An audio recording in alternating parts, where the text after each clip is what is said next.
How's it going, Henry? Thanks so much for joining me. And I thought we would have a few minutes to discuss your background, which I've obviously I've worked with you in the past, and I really appreciate working with you uh, regarding medical school interviewing, also residency interviewing, as you've been a part of these processes.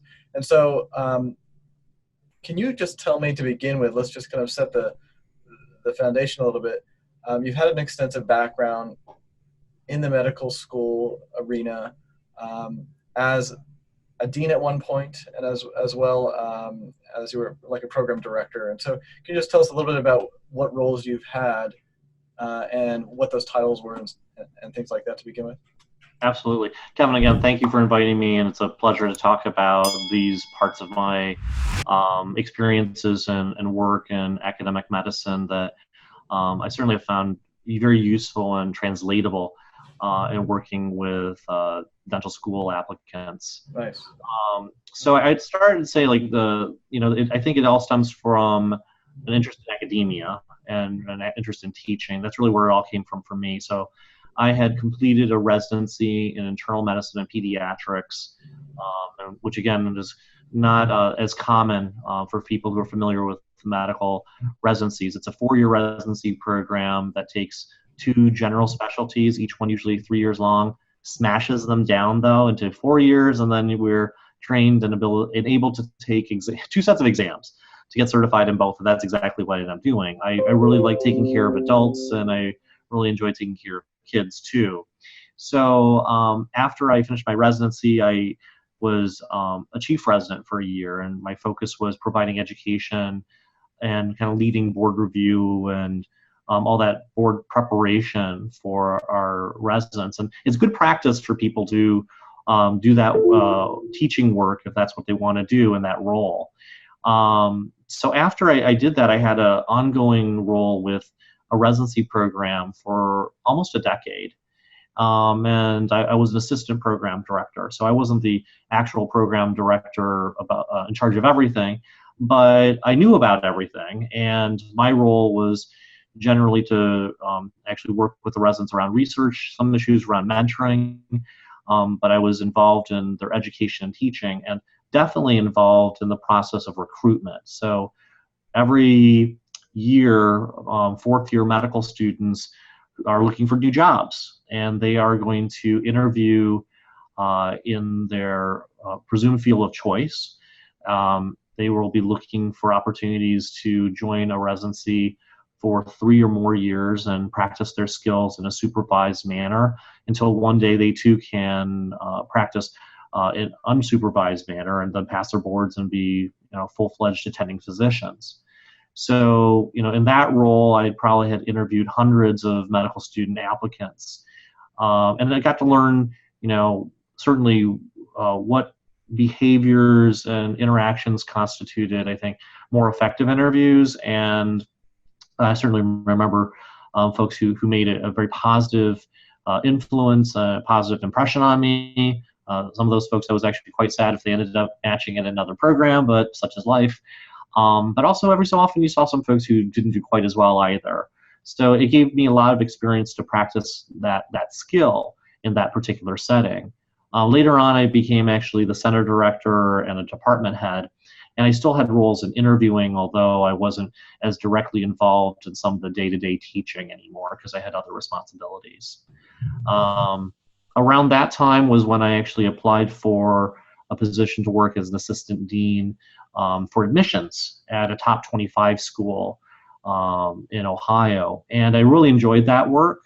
It gave me the chance to not spend all the time, of course, at the hospital, but also to go to the medical school, which was a different environment, physically, emotionally, etc., and to work with medical students who were involved in the admissions committee. So these would be 1st year, 2nd year, 3rd year, and 4th year students who then worked with faculty and sometimes scientists and other education-focused individuals in the entire process for medical school admission. So I learned that process about submitting an application, a primary application through AMCAS, sending out secondary applications from our school, the interview process, in addition to, of course, being able to describe our school services and do the best we can to sell our school to Sure. hopefully attract, some of the best students to come.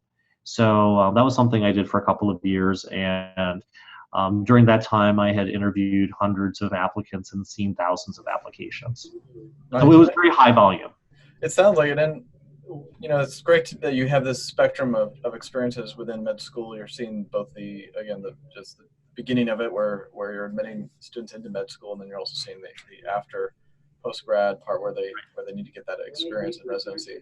So definitely two different interview systems. I'm sure there are some overlap between them, but uh, with the if we can just kind of step back and look at the last one you did, which was again the admissions Mm-hmm.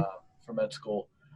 I think what's cool is that we can learn a little bit about this. If I were talking to you while you were still currently a staff member, there'd probably be a lot less you were willing to talk about. Right. So what is great about this is, and we're not going to name the school here, which again, I think is for the best. But overall, I still think that there's an element of where you can look back and remember things that worked and what didn't work in terms of as we talk about recommendations for candidates. Definitely. Can you tell us about how much time you were spending? Because in my background in academia, doing selection committee work and admissions, I spent this was a project on my plate, but it wasn't my only responsibility. Is that Right. similar to what you? Academics Absolutely. are always busy. What was that like for you, and how long was this process in terms of the academic year? Okay. So it really never stops in the academic year, so to speak. I think if you talk to anyone who does admissions work, there is the work that you do to kind of advertise and sell your school and your programs and to drum up interest, and that work happens, I think mostly in the spring into the summer, and then a bit into the early fall. Those are the times that many of us would go to different types of fairs, either locally or in the state, or either some nationally. For example, the University of California, Davis was very good about putting together a very large health fair. And actually, a regional one that had started also was at the University of Pittsburgh a couple years ago. It was modeled right after the group at Davis. And both of these groups were student-driven processes, Nice. which were really, really cool. And they brought together not only medical schools, but programs in physician assistantships or nursing programs, dental programs were present, and a couple of residency programs. So it was a really, really nice mix of health professional programs that were represented. So there's this part where you're going to the universities or schools or organizations and talking to students and applicants about the whole process, what to expect, and how to begin to get through it. But the actual work for interviews, I would say, is through interview season. It begins probably June, July. About every year in May, AMCAS and AACOMAS, the two different platforms that are used for MD and DO students, will open up and then allow applicants to begin to upload their demographic, academic, and other information from pursuing their extracurriculars to the various different types of essays that are written. Again, I think this is a similar thing to what can be done for dental school applicants with CAPID and putting out their information, their transcripts, their SOP, et cetera. We have our personal statements and many, many different essays. So that process goes on, through May and June. By July, that information has now been verified by those platforms, by those databases as being complete and being correct. So then that information will be sent to the medical schools that the applicant has chosen. So now the next step varies. The next step is, the first step is filling out the primary application, putting it on these platforms like AMCAS, where the applicant is telling the school, this is who I am, this is why I want to be a doctor, This is these are all the reasons you should take me. I'm really awesome and excellent at the following things, and I've written some essays to demonstrate that.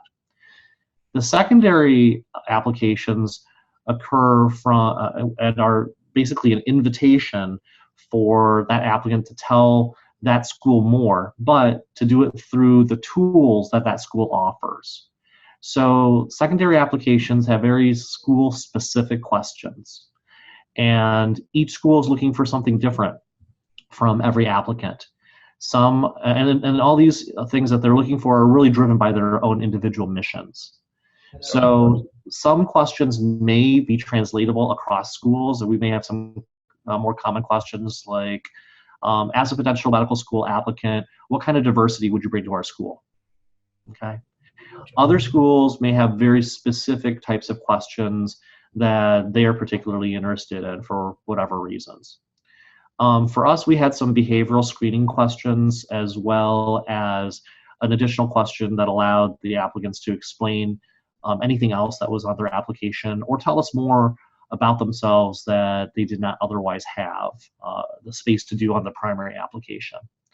That could be both for something positive or any potential red flags or negative things that may be perceived on their application. So that process of then reviewing all of these applications is done virtually. I was 0.3, meaning I had 30% of my time and position. Yeah, you're shaking your head. We know that this is much, much more than 0.3. You spend you can spend 12 hours a week simply just being at meetings. But usually that would spend, I reviewed at least 20 to 25 hours a week, maybe another 5 to 10 on weekends.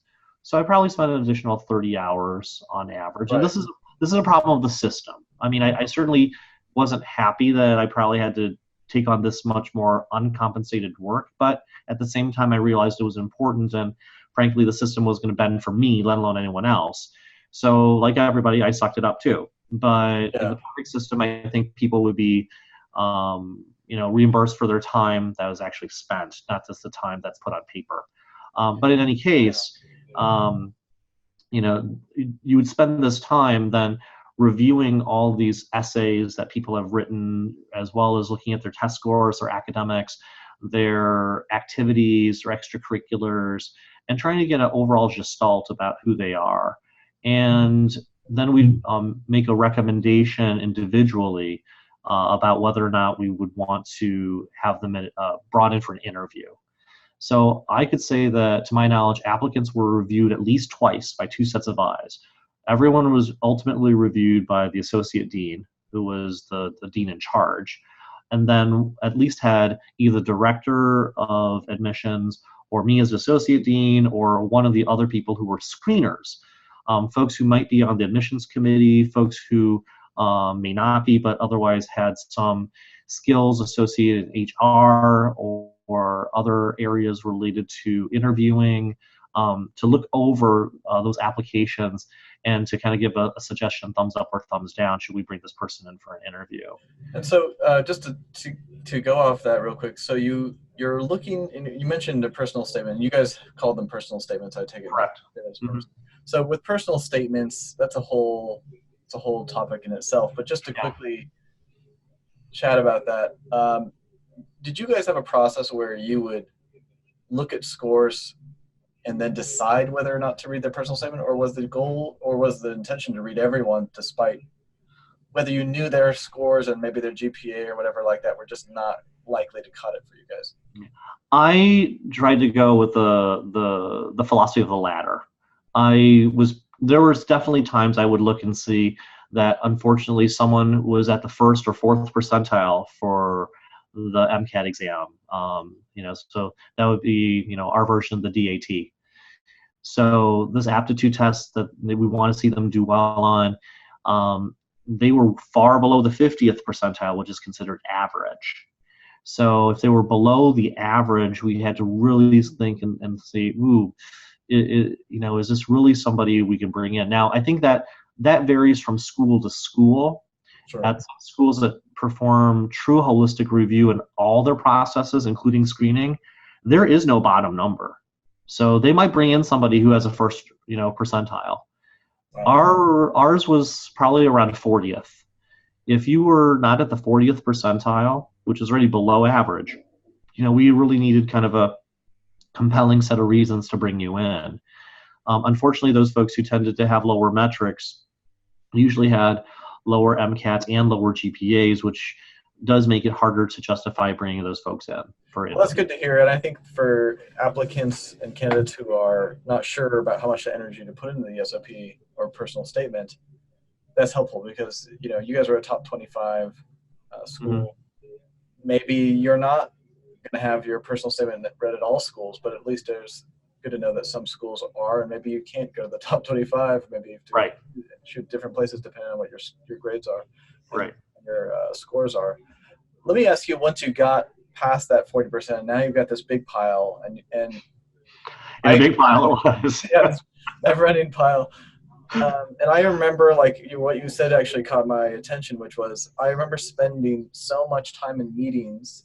That's again, this academic culture that may be a little different from the private sector. I think is this constant meet. We got to meet about everything. I remember meeting about the most ridiculous things sometimes.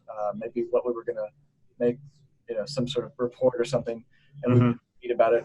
And I just remember feeling like, how am I going to get anything done? I don't have enough hours in the day for all these meetings and all this extra work. So yeah, I can totally see where you're at home. And I think that's important to say because when you're spending your own personal time outside of work, reviewing personal statements and applications, it sort of shifts the way, to me, of what I remember, it shifted the way that I started looking at it. At the beginning, I was a little naive and I was like, let me give every every document a good thorough read. And as I started to realize how much it was encroaching on my personal time, how tired I was, how sleep deprived I was, I started to really go through them a little quicker. And if things didn't start to jump out at me, I Right. kind of like, oh, okay, moving on. And so, can you talk a little bit about what you remember with that process? And Absolutely. of course, we all do our best to try to give every candidate the same best chance, but I just want to kind of hear the reality of it too, and sometimes it's Mm-hmm. not always the prettiest reality. Yeah, and what I will mention too is that even though I was working for the School of Medicine, employed by them 30%, two of those sessions were in the morning, and the morning sessions generally were when we actually had the interview day actually occur. Gotcha. So sometimes if we weren't in meetings, we were actually conducting the actual various parts of the interview day for our applicants. So this other work was really take-home work, or find some time to do not during, the work hours of being the dean. So it was definitely a challenge to try and balance all of that. So I quickly did realize that you had to be efficient, and part of that meant that you would, for example, I would look at personal statements and look at them for overall tone, completeness, and for any type of grammatical and spelling errors. Because for what we would surmise, and this may or may not be true, but this is again all about perception, and this is what I share when I do advising sessions. I think that and for our school, it was true that the personal statement made the difference generally between who got an admission, or rather, I'm sorry, who was brought in for interview versus not when we had similar metrics. That totally makes sense. So if you have folks who have, made these metrics, but they sound kind of boring and meh, or Yeah. they haven't really written a lot of interesting things, or even answered the question effectively, why do I want to be a doctor? Right. Then we would say, you know what, there are another 6,500 applications in the hopper. And of these, we can go through these folks and review and find, potentially more applicants that have written, more compelling things. Or if it wasn't compelling, for example, maybe it was just too informal tone. And we think, well, is the maturity level of this person, where it needs to be if they're using a whole lot of contractions, or they're writing, from, the third person point of view, but they're writing about themselves, or if they write with a lot of hyperbole, talking about things that they did, but making it sound like that they were the only one who participated and they truly saved the world and there was no team supporting them, or that they didn't work in teams.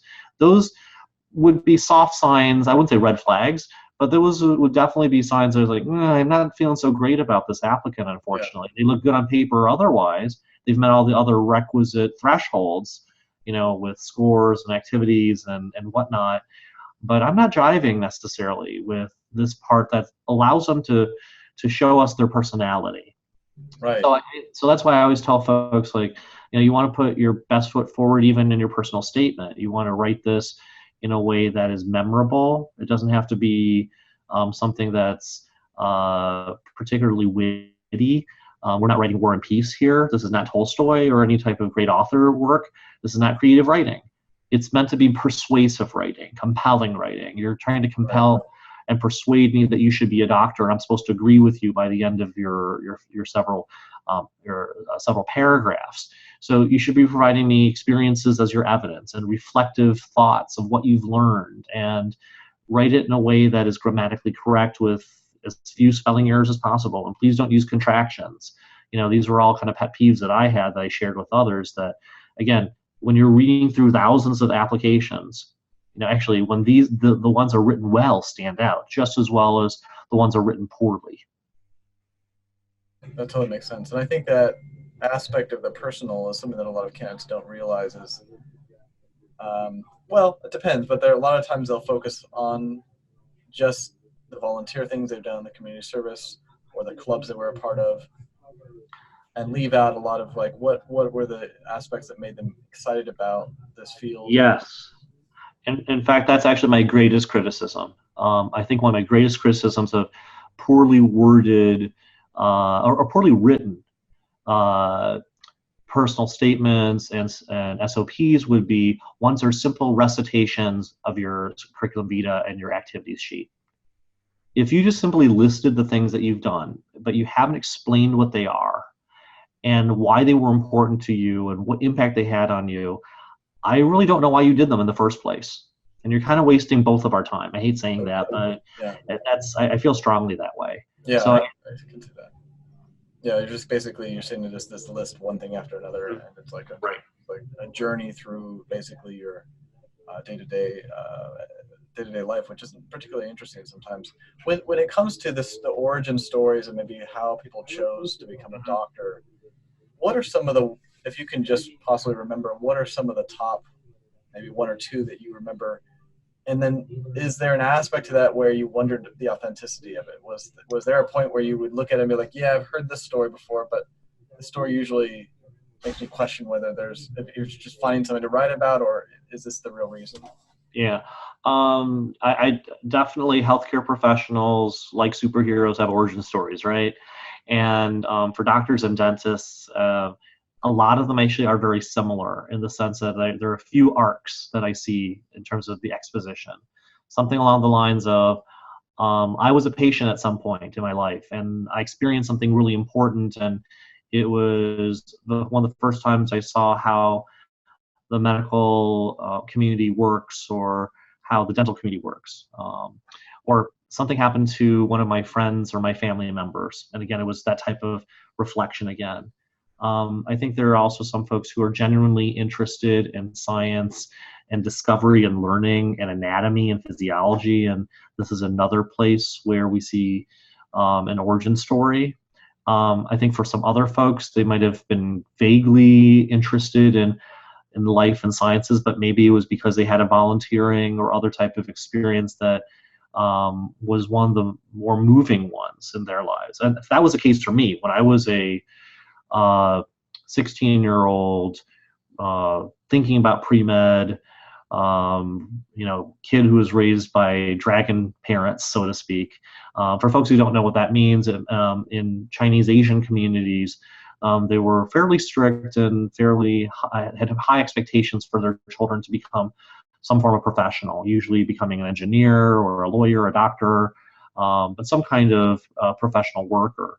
And they expected a lot. My parents expected a lot. And one of the things that they had helped arrange for me was to spend some time working in a community hospital clinic in the burbs of Detroit. And I was basically a candy striper kid. I was the kid who would bring you around some magazines or ask you if you needed water or if you needed anything while you were waiting for your appointment. And I did that for several months. And I remember there was one particular patient that was brought in. I was in the pediatric area, and there was this infant who was brought in, and it was a fussy infant. And it took me years later to fully understand what was going on. But the pediatrician in me now realizes that that was a baby probably brought in for a fever. And at that time, fevers in babies that were under 6 months of age may be catastrophic and life threatening, even if the baby looks good. So it became high priority for the medical staff to bring this baby in and perform an evaluation, which involved blood testing, lumbar puncture, and other things, spinal tap. So introducing needles into part of the baby's body, which are not fun. And of course, a baby doesn't want to cooperate either with any of this stuff. So it takes many hands and it takes a while. And I watched the clinic completely back up. And again, you can tell that this story meant a lot to me because 20, 30 years later, almost 30 years later, I still remember this. So there can be these formative types of stories of kind of almost sentinel events, so to speak, or imprinting events at the very least, that they left this strong imprint and feeling on folks. So I find that, even though those are common arcs, the experiences are individual. And that's when people write about with details, enough details to tell their story without also giving away any type of patient information because of privacy laws from HIPAA these days. But if you tell the story of what you experience with sufficient detail to make it yours, and you explain to the reader, the interviewer ultimately, why it was important to you and how it influenced you, it helps an interviewer see through your eyes and understand your motivations about being a physician or being a dentist or some other type of healthcare professional. Yeah, that's excellent. And I think that the point that you're bringing out is, that's as you were talking, the one word that kept occurring to me was, you're being specific. You're giving me, you're painting a picture in which I see the office, I see the waiting area, I see you handing things out, and then looking at this infant and having this emotional experience. And that emotional part too is big, because a lot of times candidates will just write that it happened. Here's the facts, but where's the human in this story, and where's your emotions that made you feel something to decide a new pathway? Right. I think a lot of applicants actually are really they're not bad storytellers, but they may not feel like they have permission to write in that style or write that way to tell people what they're thinking or feeling. So instead, they go into kind of reporter mode. And what we end up seeing is just an account of the events. This is kind of like what a news reporter would do, right? And unfortunately, I don't think that's sufficient when it comes to trying to understand motivation. We don't have the ability to crawl in someone's head, so the best thing that we can do is read their writing and see if we can understand their intentions.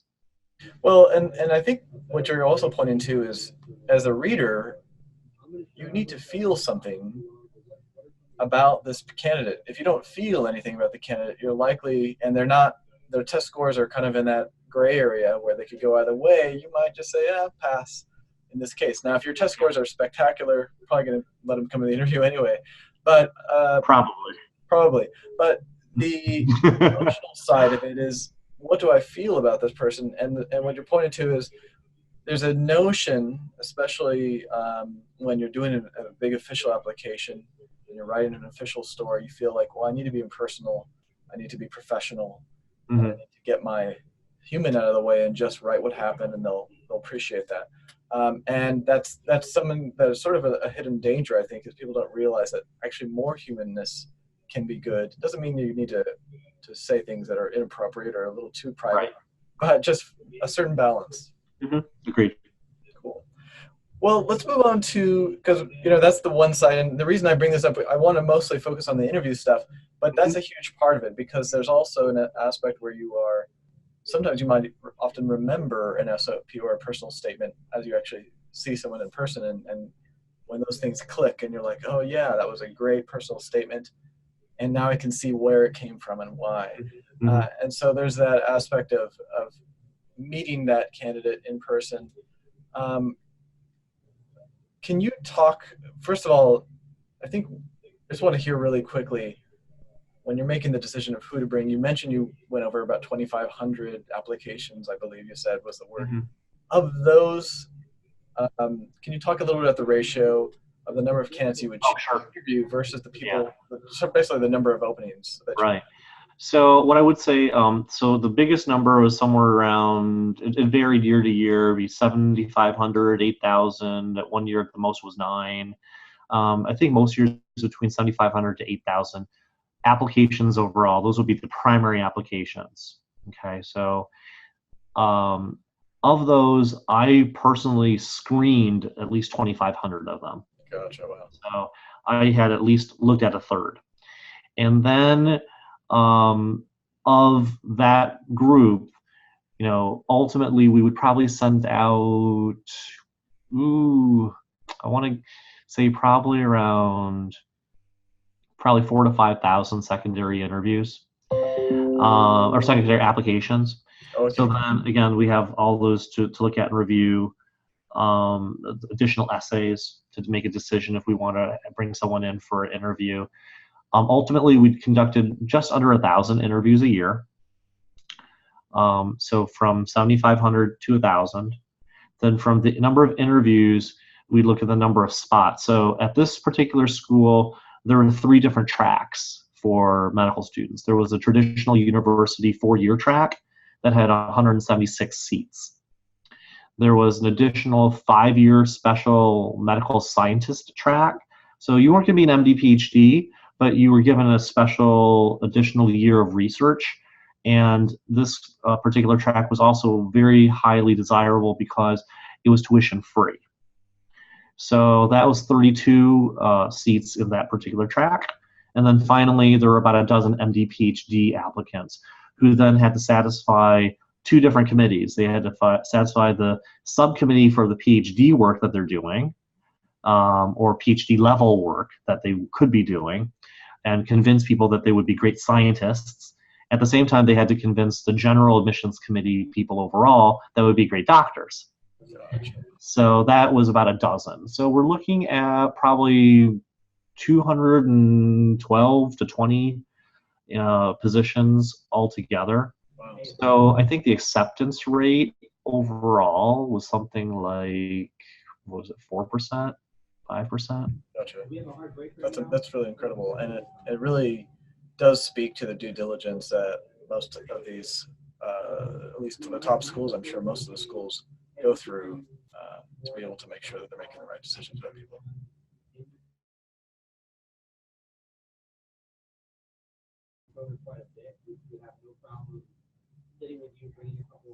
Sure. That I think that is working. All right, great. And I may have to. Okay, great. So far, the last thing we spoke about was just the ratio. Yeah. Um, Did you want me to repeat that quickly? that's great. I think you really got it. I think I was just mentioning that it shows a lot of the due diligence that you guys go through if you're interviewing 1,000 candidates. Can I ask you, before we get into the actual content of the interview, I'd like to hear about, again, that aspect of what it's like to be on the other side. This is something that candidates just don't really get a picture of. They see what it's like to be the candidate. They think that they have the hardest job. They're stressed out, and they think it's so easy to be on the other side of that table, and how lucky to be in your position. And I really want to provide an insight of just, it's not fun on that side either necessarily, especially when, like you mentioned, you have more applications to review at night after you go home today, and you probably have either a really busy morning of interviews or sometimes a full day of interviews. Right. Over multiple days. Can you talk about just that? Yeah, absolutely. I'm happy to talk about that. So I think that it's great that hopefully applicants know that there's mutual work. At many schools, and definitely at mine, the interview is not completely blinded for the interviewers. At my school, we had a traditional interview style, meaning that there would be 45-minute to 1-hour sessions, one-on-one with a student and one-on-one with a faculty member, and they would ask a number of kind of pre-designed questions. And both of those individuals actually had scoring rubrics to fill out.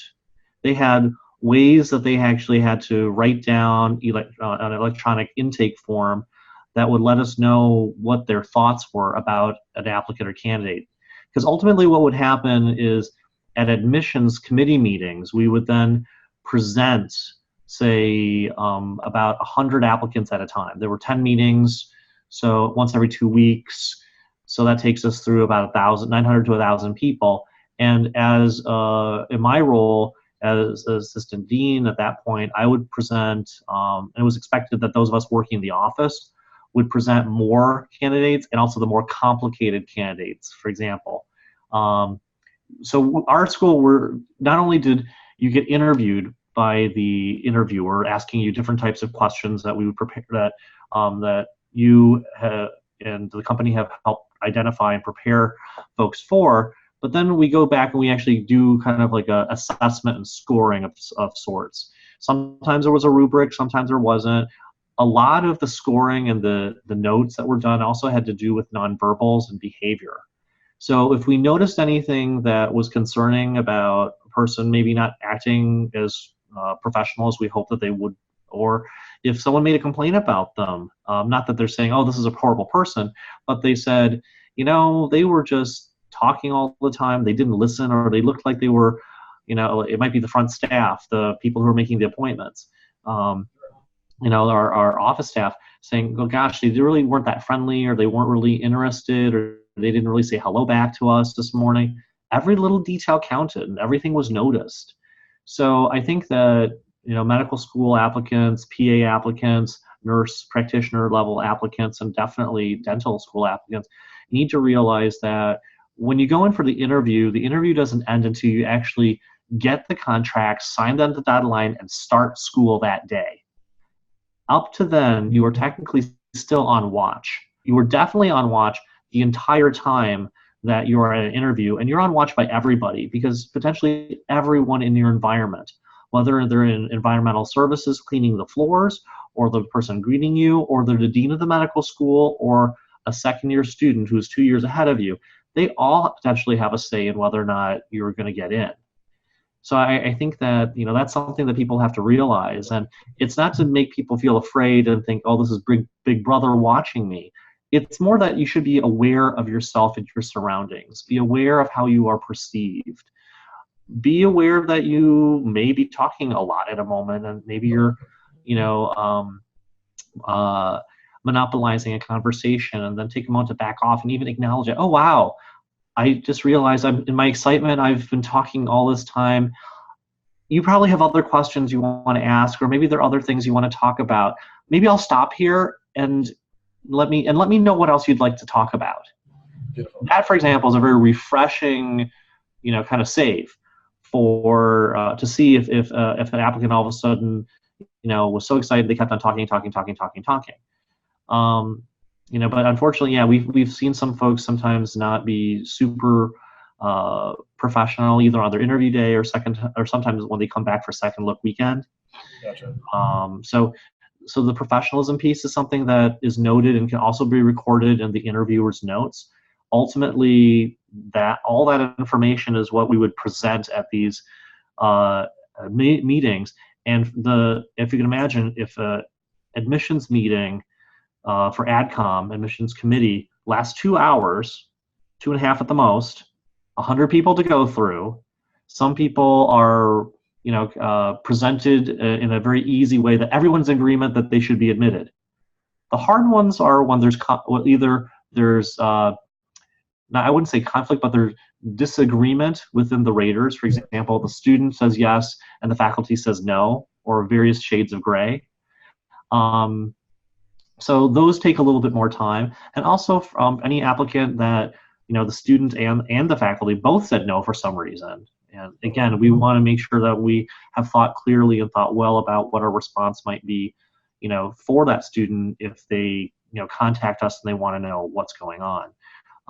We didn't have the ability to provide, post interview feedback on a regular basis, nothing in a very deep, meaningful way, unfortunately. We just didn't have the bodies and the bandwidth to do that. And some medical schools might do that. So I think that if anyone doesn't get in to medical school, dental school, professional school, it never hurts to ask for feedback.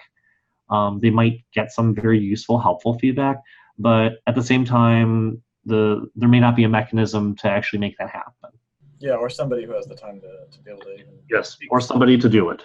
Yeah, and that's really great that you're giving us an insight about those kind of deliberation meetings. Those sound exhausting, and well, at least stressful sometimes when you get into It those can meetings. I remember being in similar ones where we would have, we even had a 2 hour window, and sometimes it would go beyond that into be. lunch or something like that. And now people are getting hungry. Mm-hmm. So it's something that it's a lot. I mean, 100 people per meeting. You also mentioned something that I think is interesting and worth bringing up is that you had students pretty involved, current students, current Correct. in that interview selection process. And Correct. so sometimes candidates will see students there and treat them, like you mentioned, treat them maybe differently than they might the professor. Mm-hmm. Yeah, well, Mm-hmm. it's a student who cares. Maybe Correct. even like on a tour, they might encounter some students and think they're off the hook, and let me just look on my phone, check my Facebook all day or Instagram. Well, they should be showcasing an interest in, Absolutely. in what they're saying. So it's all great stuff to be able to think about that, and so if you are a candidate, making sure that every interaction you have with anyone is being reviewed and possibly Mm-hmm. looked at. So that's Yeah. fantastic. We call it interview day for a reason. It lasts all day. Right. You know, one other thing that I want to kind of touch on before we get into the interview questions, Mm-hmm. stuff to talk about with that, is there's probably times of the day, and I don't maybe depends on how many interviews you have in a day, but there's probably times in the day where you're a little more open and interested in what candidate might have to say, and then there's probably times where you're a little tired. Now, I'll just use the example from kind of a public court system. Like, we talk about how judges will sometimes make a decision about parole, and there's statistics that indicate that they'll be more favorable towards parole early in the day versus near lunchtime when they're pretty hungry. So you can only Mm-hmm. imagine that there's similar things going on. Can you talk a little bit about how many interviews a day you had, and what were your best times? So I had morning and afternoon sessions at the School of Medicine, but my interviews generally were in the morning. So I was usually, already on my toes, and I had my coffee. At our school, the interviewers were not blinded, so we had, as a faculty members, we actually had the full portfolio, and our job was to review the portfolio. It was homework, so it was expected that we would have looked at, the full application. To understand, where this applicant's experiences came from, how they were, why they were driven to be a physician, and to ask any questions beforehand. Those were usually provided to us several days in advance. So the office staff was always very busy and very well coordinated in order to send this information out to 25 to 30 different faculty on a daily basis and on a varying basis. I generally was fairly energetic as long as I had, a little bit of caffeine. I usually have my second or third cup of coffee by the time I saw an applicant, and I would generally conduct one or two interviews in the morning. So I would get to the office or by 8 in the morning. By 8:30, if it was my day to do it, then I would do like an orientation session that was about an hour, talk about the school, the programs, etc., answer questions, and then lead them back for interviews. So then I would interview, one or two times between 9 and 11, and then at 11 to 11:15, we would have it was a group exercise where it was a bit of an icebreaker for all the interviewees that day. All the applicants would tell us in a large room, they'd introduce themselves and tell us where they came from, and also share with us one interesting thing or fact about them that most people didn't know. And it was also an interesting way that we were able to try and keep track of who had come and their background, because again, many people can have similar experiences and look very, very much alike on paper. So it helped us maintain some degree of individuality, and I think well-roundedness of our applicants, so they didn't seem flat. They were very personable. And then by noon, the applicants would go to lunch, and then sometimes have an afternoon interview. If they didn't have one in the morning, they could actually see the school and check in on an educational session or something like that, and then their day would end. Yeah. So Yeah, it they sounds like were you pretty guys did busy. a good job of keeping you fresh, and maybe that's a mix of having interviews more each day for a little bit of time versus having sometimes I know other schools will have it all in one day, or they'll try to bunch of Right. together and all of their thousands of interviews happen in the span of a Yeah. week. So it depends on, and I guess for candidates out there, kind of, you know, you may or may not be able to get that information, but anything you can know about that, it can help. If you have an interview, right, like I say, right before lunch or something to think about. But that's great. It sounds like you guys did a good job at making sure everybody got the same level of attention, which is Pretty much. I mean, we were, I think, lucky enough to be able to call upon faculty and students to interview pretty much, and they were actually very good about showing up and not great. canceling. You can imagine if someone canceled or became ill or whatnot, then that's a problem. There wasn't a great backup session. And again, for uh, our viewers to know, this for me, this was my job as assistant dean. But for anyone else, they're volunteering. This might be something, and again, in exchange for their academic time and title, this might be some of their time devoted to academic activities at the School of Medicine or a School of Dentistry, for example. But they're not generally getting paid for any of this work. If anything, they actually have to take time away from their work where they're generally making money for the hospital or the university by seeing patients. So they already had to, the people who are interviewing, if they're not semi-retired or retired, they're actually getting special dispensation and permission from their departments to participate in this way. Unfortunately, academia doesn't pay, and there's no, there's a tax of sorts depending on the kind of structure that exists at some schools of health and medicine and dentistry, where maybe a hospital might pay a certain contribution toward various educational other costs to that organization, but that doesn't always happen. It Right. really depends on the structure.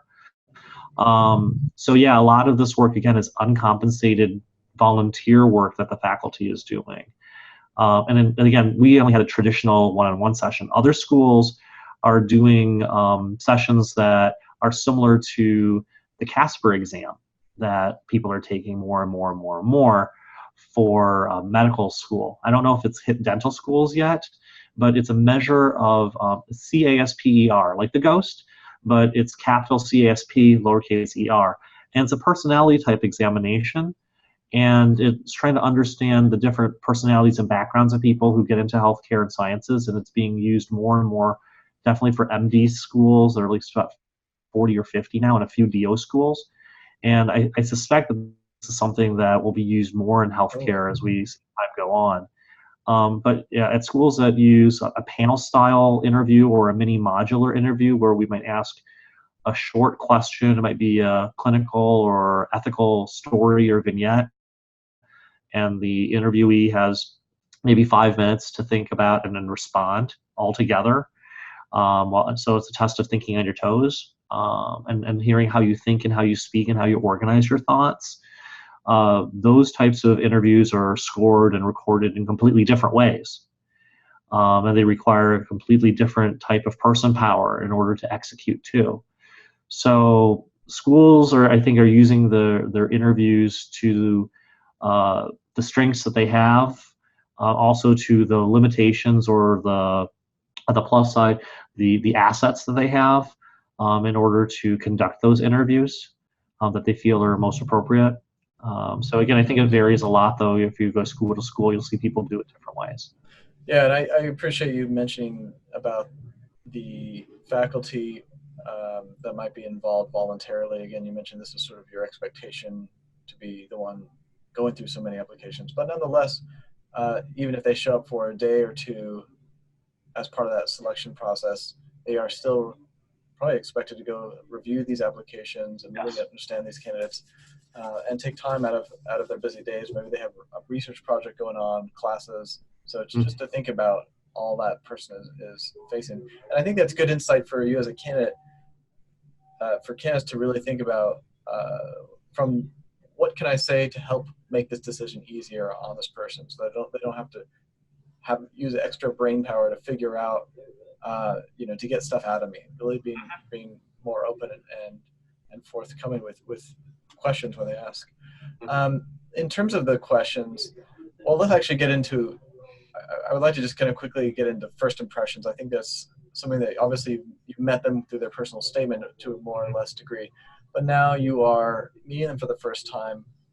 And maybe if you, this has been a while for you, so I don't expect any specific memories, but maybe you could just talk about your general sense of like whether you saw candidates coming in, when you saw them, which ones sort of made a good impression, and versus which ones did not. That could be wardrobe, that could be just how well they were put together, how well how polite they were, outgoing, that kind of stuff.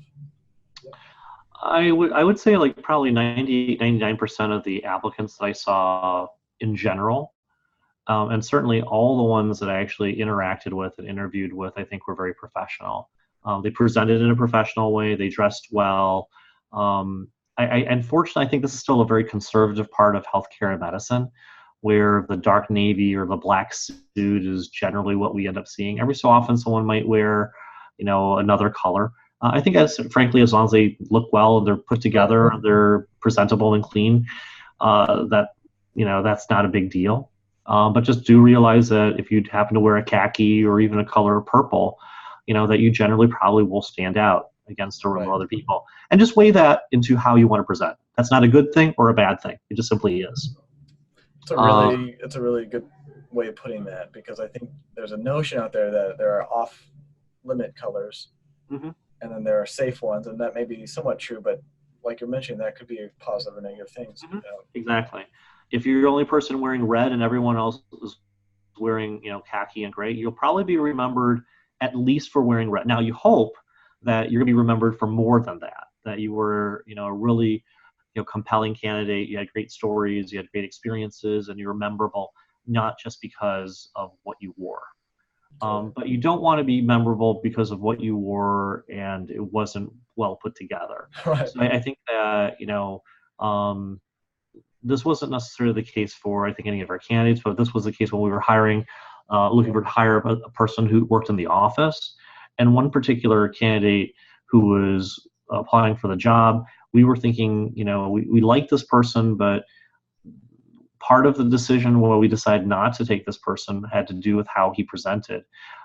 He was wearing a very poorly fitting suit, and we were trying not to be judgmental or classist because we acknowledge that not everyone can afford, these things.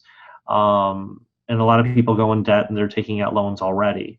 But I think that folks can still get a decent suit off the rack for a couple $100s. And for him specifically, we were concerned because he would be one of the faces of the office and would be seen all the time. That's what we thought was really important. We don't think that, anyone needed to spend $1,200, $1,500, $5,000 on a boss suit or something. That's ridiculous. But we didn't want them to look somewhat disheveled either. And unfortunately, he came to the interview, and that's how he presented, and we kind of remembered him that way instead of maybe remembering all the other positive attributes about him. So again, I think that's an example that is important to think about. Totally. But yeah, I mean, this is generally where people have said, like, if you have jewelry, wear very little of it. Don't wear cologne because individuals may, or perfume because maybe you might be in a smaller space and other people may find it, overpowering at the very least, or they may be allergic at the most. So you do want to be mindful of your space and being kind of neutral, being present, being accountable, but not necessarily being intrusive with your own presence. We don't ever want that. I appreciate that example. That's it makes complete sense. It's easy to look at that and say, well, like you say, maybe not everyone can afford a suit or a high-end suit, of course. But I think there's creative ways of addressing these things. And I've even talked to some candidates who, amazingly, they went to the Goodwill. They were able to Mhm. really spend some time, find a great suit that was potentially good, and then go to a tailor and work with them to make it fit better Exactly. and looked fantastic. Exactly. So there's Yeah. always ways, and it showcases that if you are willing to put the energy in, you're going to get probably a bit more reward for that kind of effort. Yeah, So I think that you could spend, $50 and look like $1 million. yeah, I'm totally. definitely a big fan of that, and I think that whether you're, thinking about your professional attire or dress, whether you're getting clothing from, a big name store that's having a big clearance sale, or if you're going to, a place like TJ Maxx or another clothing retailer that's kind of doing second sales, which again are great, or if you go to an outlet mall, or if you're going to Goodwill or your local thrift store that has an affiliation with some sort of nonprofit that's a fundraiser, finding gently worn but still very professional looking attire. I think ties are a great place. That's a If really you're good looking one. for a tie, God, you don't have to spend, a lot of money buying a brand new tie. You can definitely go to a thrift store and find a really cool tie that no one else will have. um, Absolutely. Stuff like that. And I agree with you. Working with a tailor, yeah, you might still spend 20, 40, $50, but still that's going to be less than several $100s that you would have paid for a suit. Absolutely. That's very cool. Uh, in the interview itself, let's jump to Hmm. that. Yeah, There's a pretty common question. You and I have talked about this before. It's called tell us about yourself or tell me about sure. yourself if you're in a one-on-one. And you did use that from what I understand. That was one of your questions. I don't know if it was all the time or every interview or if it was more up to the interviewer to decide whether to ask that. Could you talk a little bit about, again, how much of that was present in your interviews, and then also what were the things you were hoping to get from a great candidate, Hmm. Hmm. and what were the things maybe that you'd find disappointing? Okay. Yeah. So tell me about yourself. I think is definitely one of those core type questions that is commonly asked for most types of health professional school interviews. I've seen it asked multiple times that in many different iterations or flavors. I think that there's several things that we were trying to accomplish by asking that question. We're beginning to break the ice, and we're thinking hopefully our candidate is comfortable talking about themselves. Number one. We want to see what type of information they're going to share, how much of it is professional, educational, how much is personal. From my experience, it was nice to have a balance of all of that so that they didn't appear only to be some sort of robotic caricature of a person. They really were a human being, that they weren't necessarily a dental doing or a medical mover or whatever, that they had many facets to them, and we were able to understand them a little bit better and get to relate to them. Because I think when we work with patients, ultimately, we're also connecting on a human level, and we can connect to people about food and culture and all these other types of things that don't have anything to do with the reasons why they came to see the doctor or the dentist.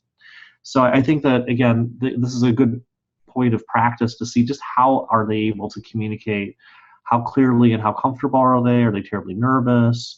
And then I think that there are folks where we see kind of this early red flags emerge, at least where we start to feel, ooh, maybe the interview's not going to go so great when an applicant talks ad nauseum and they don't have a sense of when to stop, and 5 minutes have gone by and I'm doing one of these things. I'm kind of like putting my hand on here, I might be tapping the table. I might be, normally when I'm interested, I'm listening to somebody, I'm kind of leaning forward, my hands are clasped, or I might put my head on them.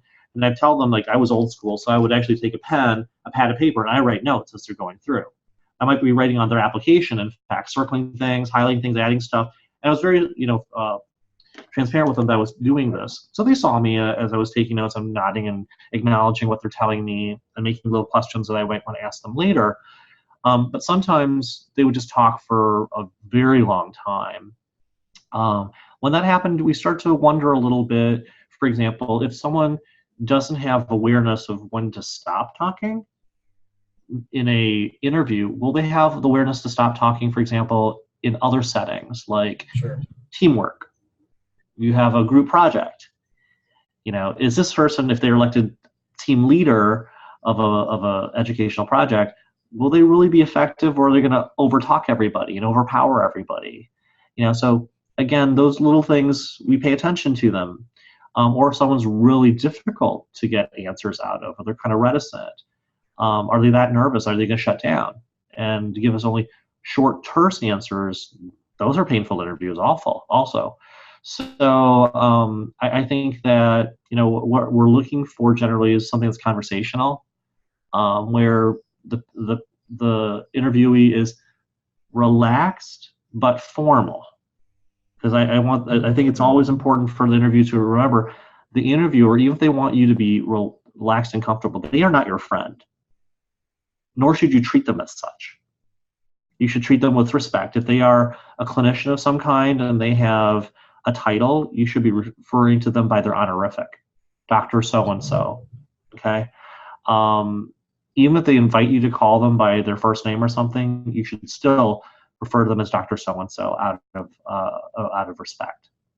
So I think that those are important things that we pay attention to, just with the beginning exposition of that generic question.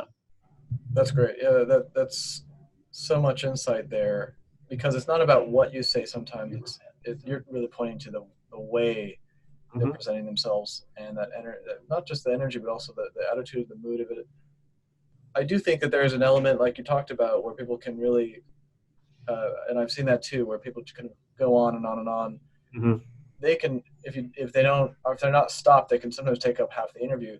Yes. And it also, really points to, for physicians, what is that person going to be like as a doctor, and how are they going to be a doctor who listens to the patient? Because it's such an important aspect. So I really appreciate you mentioning that. I think it's really important, especially for medical school or dental school, for anyone in the healthcare industry, Mm-hmm. Showcasing that you have the ability to listen, not just talk, is an Exactly. important one.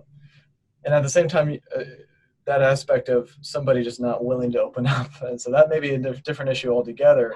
Right. But if that's if there's nervousness or whatever like that, it does come out. Can you talk a little bit about confidence, Mm-hmm. and what were you sort of looking for, maybe as a team or just personally? What would it be a good balance of someone who expressed confidence versus maybe arrogance, or overconfidence? Yeah, I think that usually what I try to do to get a sense of their confidence is I oftentimes would look at their CV and their activities list, and I would identify what activities specifically were noted where they had a position of leadership. And I'd like to listen to hear about how they handled that situation, how they got into that position, what role they had. I'd like to hear their language when they describe that. I think that people who are both very good leaders and good communicators about their leadership talk about teamwork, and they talk about clear communication, and they also demonstrate it as they talk about it. They often will be humble, as opposed to saying that that they carried the team or they did all the work. Sometimes that might be true that they did the majority of the work, but I think that there's a lot said when they talk about being humble. So those are things that we generally we start to pick up on. Like, for example, in the AMCAS application, there are 15 entries that are possible for a number of different types of activities, whether they're teaching, research, volunteer, clinical, shadowing, etc. And you can identify 3 of them as your most meaningful and write a little bit more about it, kind of like little mini essays. And then if you're on the DO side, actually, from my understanding, it's limitless. You can actually keep on putting as many different activities as you want. You just don't get a chance to specify if any of them are particularly meaningful. But in either case, I would be looking at, for example, leadership activities, and listen for the language that people are using as they talk about that. If I hear a lot of I statements, I become much more concerned that maybe they are a lot more self-focused and they're maybe not self-aware. So then we start to then ask other questions to try to understand this applicant's self-awareness. We might ask questions similar to, I used to do a version of like, tell me what your friends would describe you or how your professors would see you. I would say something like, you give me 3 words that your best friends would describe you. Now give me 3 different words that your professors or your research investigator, your primary investigator would use to describe you. And why? I want to know why. So, it was kind of a combination of a common question. Tell me 3 words to describe yourself. But instead of the person, looking at themselves sort of through their eyes, now I'm trying to ask them to, use the eyes of their peers or their supervisors and describe them. Again, and again, I think that helps us sort out a little bit more information around their self-awareness and self-perception. That's excellent. Yeah, and it showcases whether they have listened to that feedback from these Yes. individuals or not, or they just basically bulldoze through. Exactly. That's great, and I think that's beautiful with the confidence aspect. A lot of candidates think that they need to inflate that confidence in order to get accepted, and so they really push hard on like, oh, I did this, I did that, and you're really pointing to the fact that it's a lot more nuanced. Obviously, confidence has to be a foundation, or at least pretend to be, if you don't have it. But it needs to be measured, I should say, and balanced with contribution and community spirit and teamwork and things like that. Definitely. Great. Let's just kind of wrap up with what you usually wrap up with an interview with is questions for the interviewers by the candidate. And this is something that I think a lot of candidates, one of their top struggles is to find interesting questions. I mean, let's assume that candidates know they should be asking questions. That's kind of a problem in itself, I guess. A lot of candidates, I imagine, or at least a number of them, may not have even bothered to ask a question. That's a no-no. And so we can just assume that that's important to ask a question. But once you do decide to ask a question, there's a lot of nuance again with candidates who you can probably tell didn't know what to ask and knew they had to have a question versus the ones that actually wanted to know. I think a lot of candidates are worried that if they ask too probing of a question or something that they genuinely do want to know, it might come across offensive or arrogant. And so maybe if you could talk about whatever kind of comes to you with regard to what does a great question look like? Sure. I think there are 2 pieces that you have to think of. What does a great question look like, and also who is your interviewer? So those are the 2 pieces and parts. My experience is probably going to be different than a general interviewer who might be on admissions committee or who may not be on admissions committee and just volunteers, and that's part of their time. Sure, that makes sense. So I think that's one of the things to think about is, what is that interviewer, what's their involvement with the admissions committee on top of their interviewing? And also, their visibility and whatnot. Like, I am still, searchable by internet search, and people know what my academic and other interests are. So, for example, our school would be able to provide information before time to let people know who they were planning on being interviewed with. Sometimes that changed at the last minute, but what that did allow, I think, for the applicants was actually to look up, if anything, information about your interviewer. So you could find out if they were a doctor or a researcher or a PhD in a lab. You could find out what their clinical areas or research areas were in, and you could potentially figure out what they might know best and what questions to ask them based on their expertise about the educational system of the school. For example, so I think that's one thing is you have to kind of maybe not quite size up, but assess where your interviewer is in terms of their involvement and understanding and knowledge of the overall education and the overall structure of either a school of medicine or dentistry or whatnot. If you have a community preceptor, a community dentist, for example, who's involved in interviewing, but they're not involved in the medical school, the dental school, the residency, they might not be able to tell you very much about the courses or the content that happened in the preclinical years. They might be able to tell you a little bit about what happens in the clinical years, because that's probably what they do. So I think it matters a big deal who you talk to. As a dean, I actually had to learn and know information about the preclinical years, about all the different tracks, about various types of information that that are beyond the FAQs that you could find online. And now, granted, I think a lot of the faculty were also given kind of some lists to think about and look at and review, information for them to review, so that they too could be prepared to answer some different types of questions outside of their primary areas of expertise and specialization. But you know, there are certain questions that people might ask. For example, if they're really focused on certain parts of the curriculum and education, those things might be actually better asked to a student, because the student's actually experiencing them. The faculty member may have no part of the education committee and may not have any way to influence what's in the curriculum or how it's taught or how things are tested and how they're measured. They may not have an opinion about the curriculum one way or another, but they may be able to talk more about what their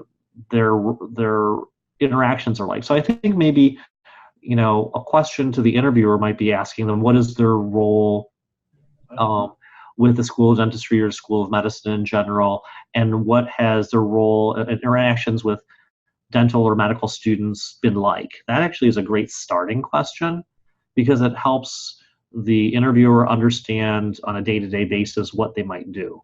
So if you hear that someone's a clinician and they work in a hospital or a clinic most of the time seeing patients, and they're involved with third and fourth year learners, advanced learners, and residents, you hear from them that you probably shouldn't ask them about educational objectives in the first, second years and how to prepare for, you know, early test scores or early test exams and stuff.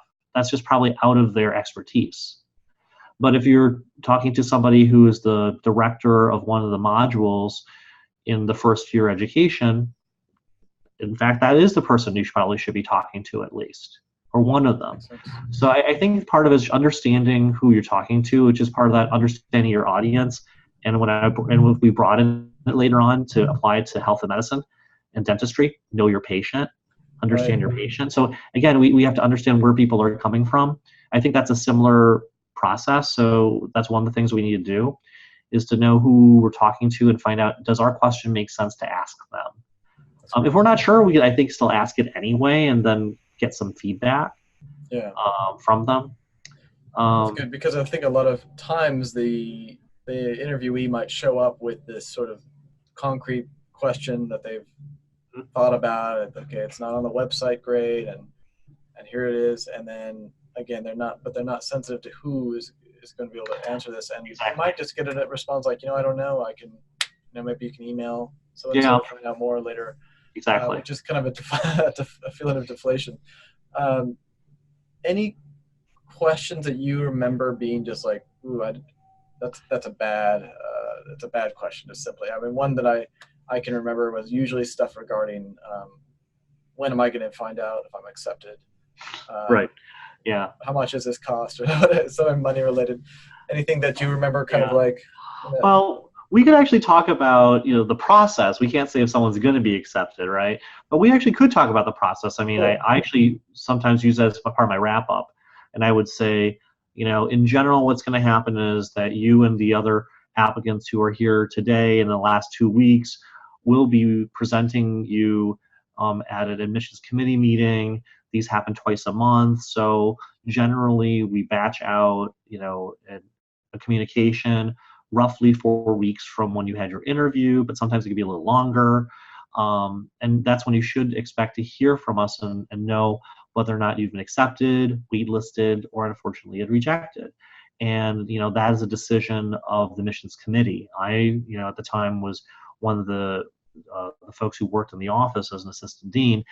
I didn't actually have voting capacity. So I, could advocate for somebody and say, I think this is a really great person and I think they should definitely be in school. Or at the same time, I can caution the committee and say, you know what, I saw this person in action that day and we saw an interaction that we were a little concerned about. I'm not sure if they would be a great candidate here after all. So applicants can be talked up, so to speak, or talked down at these committee meetings. But then it was after any discussion that happens, the committee will vote, and that gets reported out. So I usually would at least let them know so they didn't have a lot of concern about not knowing when they would hear.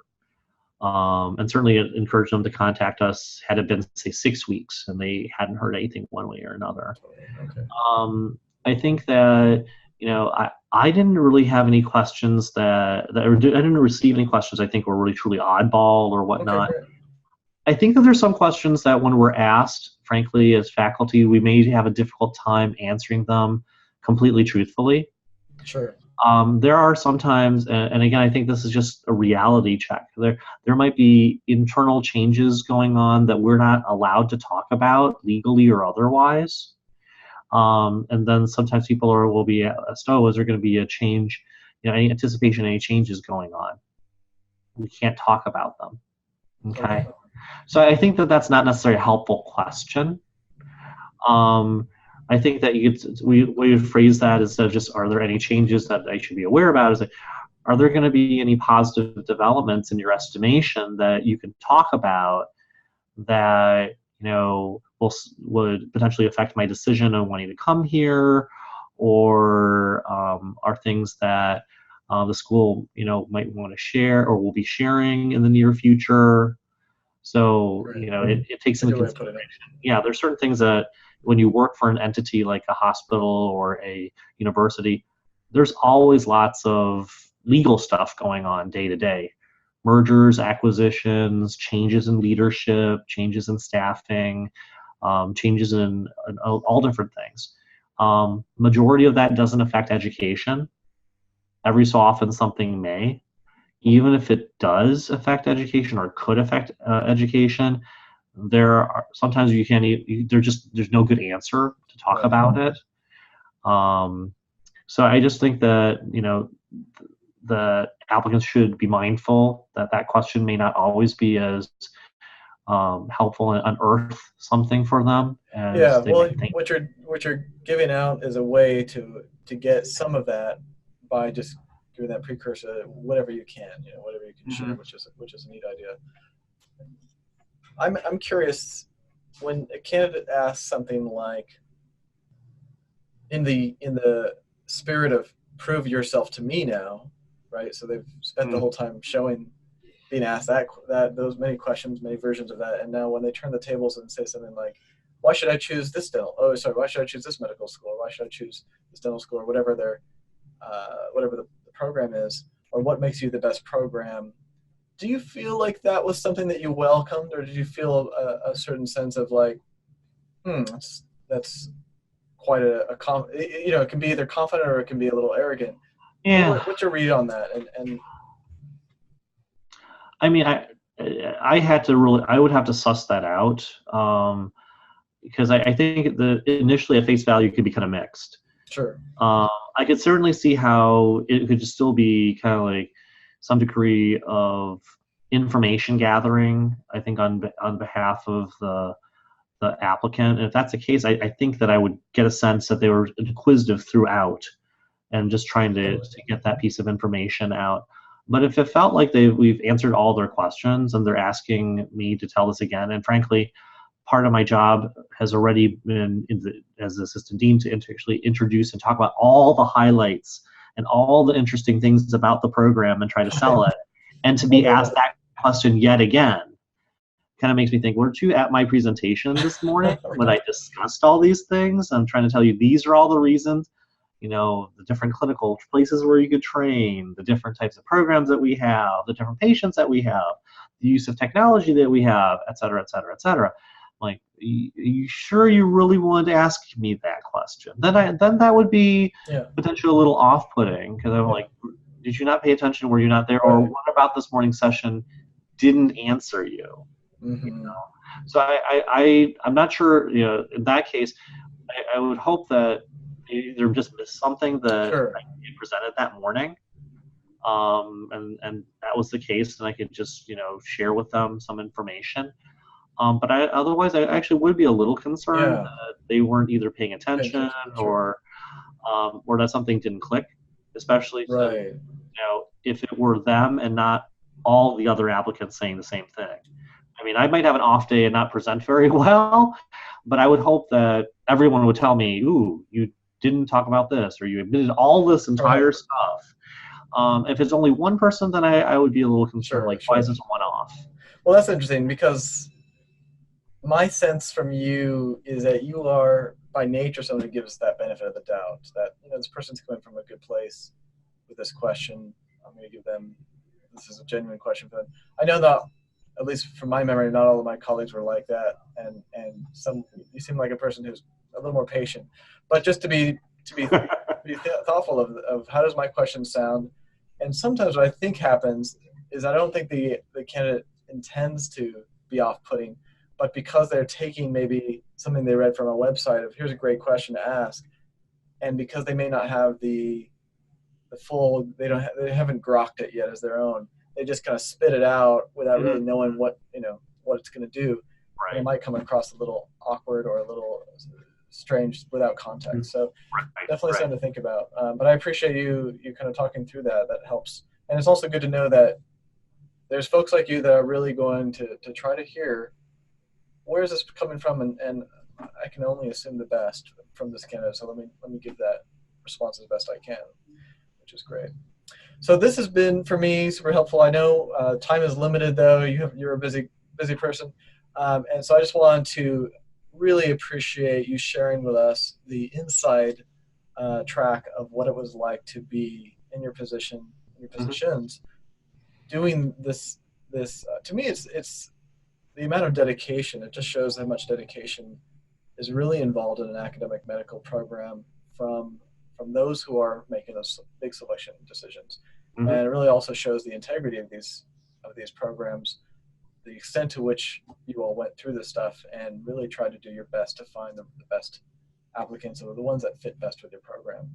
So I Exactly. really appreciate your willingness to share some of these experiences with us and to give some great insight to candidates that I think are going to be who are going through this program. I think are going to be really helpful. And it was my pleasure. And if this information, I think, can help some of our applicants better understand the process, so that they can navigate it better, because I do agree it's tricky.